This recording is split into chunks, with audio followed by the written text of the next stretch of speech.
أعوذ بالله من الشيطان الرجيم. بسم الله الرحمن الرحيم.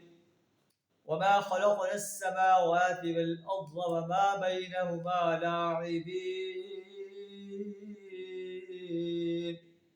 ما خلقناهما إلا بالحق ولكن أكثرهم لا يعلمون. صدق اللہ العظیم. سورہ دخان آیت نمبر 38 اور 39 آپ کے سامنے تلاوت کی. اللہ فرماتے ہیں کہ وما خلقنا السماوات والارض وما بینہما لاعبین، ہم نے آسمان و زمین اور اس کے درمیان جو کچھ ہے اسے کھیل کے طور پر پیدا نہیں کیا، اس کے پیدا کرنے کا ایک مقصد. ما خلقناہما الا بالحق، ہم نے ان کو برحق پیدا کیا ہے. ولکن اکثرهم لا یعلمون، لیکن اکثر لوگ جانتے نہیں. آسمان و زمین کی تخلیق اس بات کی شہادت دے رہی ہے کہ اس دنیا کے پورے نظام کو ایک ہستی کنٹرول کر رہی ہے، اور وہ ہستی اللہ کی ہستی. اسی اللہ کی انسانیت کو پرستش کرنی چاہیے، اسی کی اطاعت کرنی چاہیے، اسی کی بندگی و غلامی کرنی چاہیے.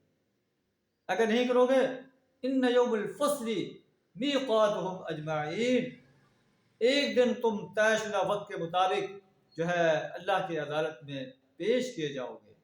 فیصلے کا دن جو ہے ایک مقررہ وقت ہے.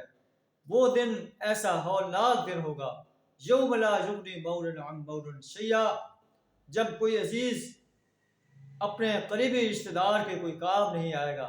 یوم یفر المرء من اخیہ وامہ وابیہ، انسان اپنے بھائی سے، ماں باپ سے، بیوی بیٹوں سے فرار اختیار کرے گا. لِكُلِّ امْرِئٍ مِّنْهُمْ يَوْمَئِذٍ شَأْنٌ يُغْنِيهِ، ہر ایک کو اپنی پڑی ہوگی جو اسے دوسرے سے بے پرواہ کر دے گی. وَلَا هُمْ يُنصَرُونَ، اور نہ ان کی کہیں سے مدد کی جائے گی. إِلَّا مَن رَحِمَ اللَّهُ، ہاں اللہ جس پر رحم فرمانا چاہے، اسے دنیا کی کوئی طاقت جو ہے تکلیف نہیں دے سکتی. إِنَّهُ هُوَ الْعَزِيزُ الرَّحِيمُ، وہ بڑی زبردست ذات ہے، بڑی غالب ذات، بڑی قوت والی ذات ہے، اس کی قوت کو کوئی چیلنج نہیں کر سکتا. الرحیم، اس کے ساتھ بڑی رحم کرنے والی ذات ہے.